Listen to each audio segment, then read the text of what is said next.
Greetings, nerdlings, and welcome to AmalgamNation presents World of Lorecraft, Herocraft, Koltira Deathweaver edition.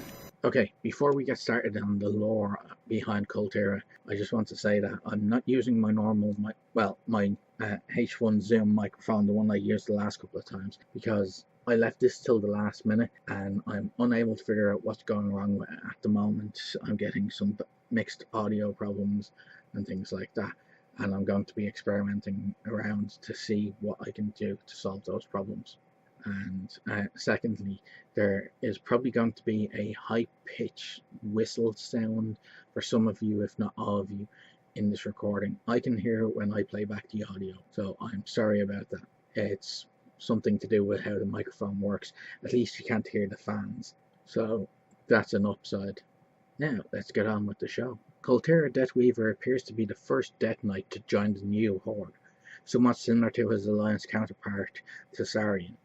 He is first seen in Akros the Ebonhold along with Thessarian and Orbaz Bloodbane. After players enter Stage 2 of the Death Knight starting zone by completing Victory at Death's Breach, he is captured by the Scarlet Crusade and winds up in the basement of Scarlet Hold. During the battle for Light's Hope Chapel, he takes part in the proceedings as a level 60 elite in the Light of Dawn.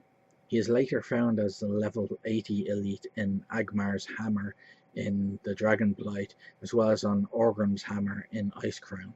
He calls his rune blade Bifrost. During Cataclysm, he is found as a level 85 elite in Andor Hall in Western Plague Lands and takes part in a quest chain starting with quests Scourge first, Alliance later. The lore behind Koltira, or his biography, whichever one you prefer to call it. Koltira's first encounter with Thessarian was during the defense of Quel'Thalas against the impending Scourge invasion with his brother Faltora and Muriel at Annowyn.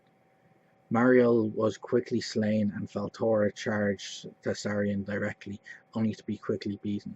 Koltira noticed, however, that Thessarian hesitated in killing him, only attempting to flee.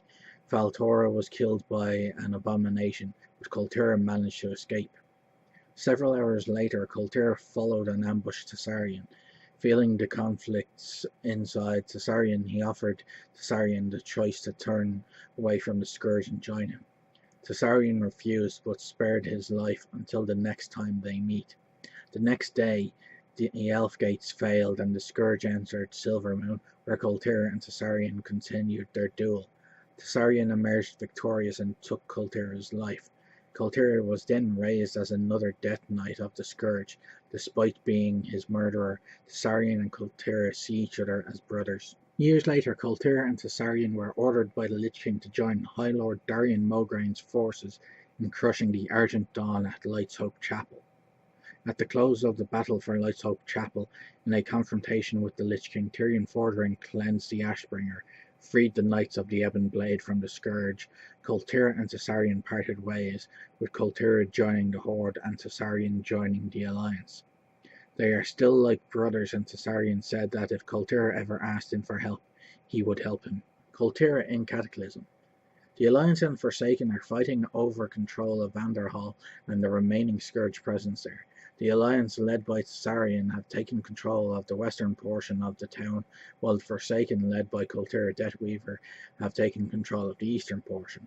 Over the course of the battle for Vanderhall, Koltira sends Horde heroes to deal with the remaining Scourge forces, and after defeating them, Thessarian and Koltira enter a truce. Sometime afterwards, Alliance forces launched a failed assault on the Forsaken.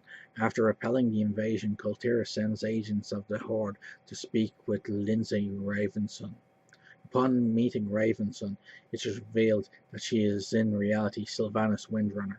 After the Alliance is defeated, Sylvanas confronts Koltira about the truce with Thessarian and scolds him for being weak. A portal to the Undercity is opened, and Koltira is pulled through by a hooked chain, where Sylvanas will attempt to purge him of his compassion for Thessarian and make him more of a servant of the Horde, more specifically a servant of Sylvanas and the Forsaken. Some inconsistencies with Koltira. Although Koltira died as a High Elf, he is later identified as a Blood Elf, even as a member of the Scourge. It is possible that he and others began to consider him a blood elf following later conflicts between the Scourge and blood elves in the Eastern Kingdoms and Northrend. Cesarion says that he and Koltira were enemies in life, though Cesarion was already undead at the time they did battle, and prior to that the humans and High Elves were allies. Thank you for watching, and as always remember, play to game and game to play.